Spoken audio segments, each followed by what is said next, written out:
మనం చూస్తున్నటువంటి ఈ అగ్ని 5000 సంవత్సరాల నుంచి ఇట్లాగే కాలుతూనే ఉంది.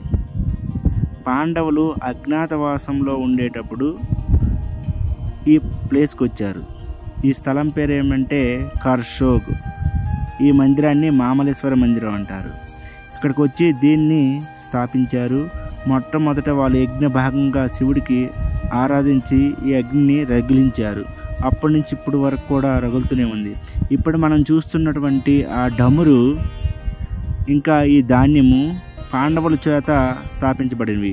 ఒకప్పుడు వాళ్ళు గోధుమలంట ఇంత పెద్దవంట పండేవంట. ఇది 250 గ్రాములు బరువు ఉంటుంది. అంతటి గోధుమలు ఆ రోజుల్లో పండించేవాళ్ళు. ఇది రాయిలా కనిపిస్తుంది కానీ రాయి కాదు, గోధుమ గింజే. ఆ డమరు చూసాం కదా, ఆ డమరు కూడా 5000 సంవత్సరాల నుంచి ఉన్నటువంటి డమరు, భీముడి చేత తయారు చేయబడినటువంటి డమరు అంటది. ఈ కర్షోగ ప్రాంతానికి ఎలా చేరుకోవాలంటే సిమ్లా నుంచి 100 కిలోమీటర్ల దూరంలో ఉంటుంది. ఇది మండి డిస్టిక్లోకి వస్తుంది. కర్షోగ్ మామలేశ్వర మందిరము అంటారు. అత్యంత ప్రసిద్ధి చెందినటువంటిది. పరశురాముడు ఇక్కడికి వచ్చి బస చేశారు, పాండవులు వచ్చారు. అంతేకాకుండా మహా తపస్వికులు అందరూ కూడా ఇక్కడ తపస్సు చేశారు. కాబట్టి ఈ మందిరాన్ని అత్యంత ప్రసిద్ధి చెందినటువంటి మందిరంగా భావించబడుతుంది.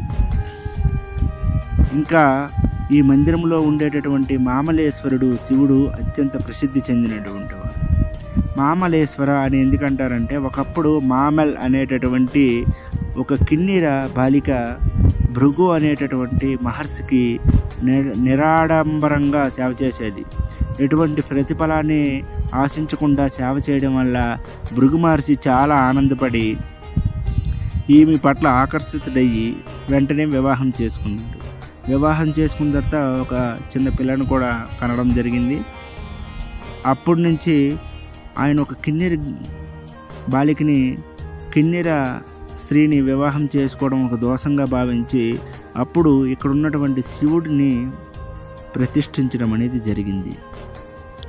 ఆ తర్వాత మామల్ అనేటటువంటి కిన్నెర స్త్రీ శివుడిని పూజించింది కాబట్టి ఇక్కడ ఉన్నటువంటి శివుడిని మామలేశ్వర్ అనేటటువంటి పేరుతో ప్రసిద్ధి చెందినాడు.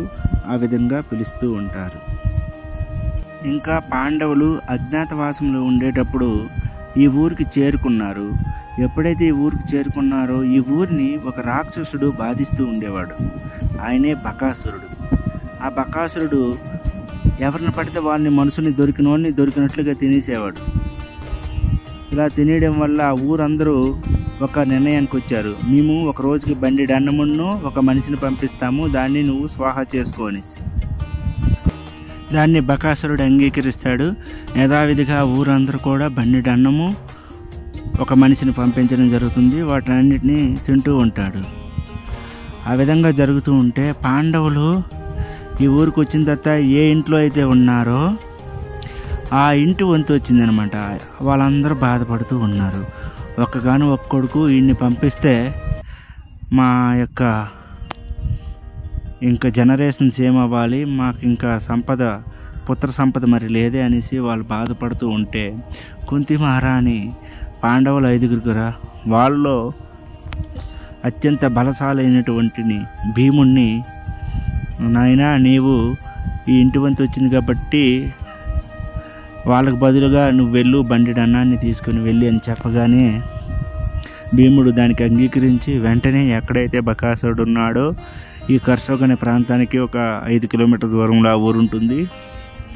అక్కడ బకాసురుడు ఆహారం కోసం ఎదురు చూస్తూ ఉన్నాడు. భీముడు బండి అన్నాన్ని తీసుకుని వెళ్ళి ఆ బకాసురుడు ఉండేటటువంటి ప్రాంతాన్ని చేరుకొని అక్కడ మొత్తం బండి అన్నాన్ని ఆయనే తినేసి బకాసురుడితో యుద్ధం చేసి బకాసురుడిని చంపివేయడం జరుగుతుంది. ఆ స్థలం కూడాను మనము ఇక్కడ దగ్గరలోనే ఉంటుంది కాబట్టి చూడవచ్చు. అత్యంత ఇంపార్టెంట్ అయినటువంటి మందిరం. 5000 సంవత్సరాల నుండి దీన్ని మెయింటైన్ చేస్తున్నారంటే ఈ విధంగా అగ్ని రగిలేటట్లు మనం అర్థం చేసుకోవచ్చు ఎంతటి పవర్ఫుల్గా వాళ్ళు ఎంతటి నిష్ఠతో ఉన్నారనేది.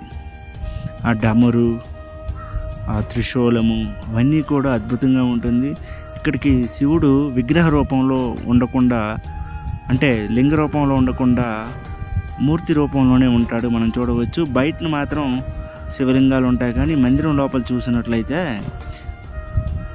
పార్వతీ పరమేశ్వరులు, అంతేకాకుండా చుట్టుపక్కల విష్ణువు, సూర్యుడు, ఇతర దేవీ దేవతలు కూడా ఉన్నారు. కాబట్టి సిమ్లా వచ్చేవాళ్ళు మనాలి గట్ట వెళ్ళేటప్పుడు దారిలోనే వస్తుంది కర్షోగ్ అనేది సుందరమైనటువంటి ప్రాంతం. ఇక్కడ దర్శనం చేసుకొని శివుని యొక్క ఆశీస్సులను పొందగలము. ఓం నమః శివాయ. హరే కృష్ణ హరే కృష్ణ కృష్ణ కృష్ణ హరే హరే, హరే రామ రామ రామ హరే హరే. జయ శ్రీ రాధేశ్యామ్.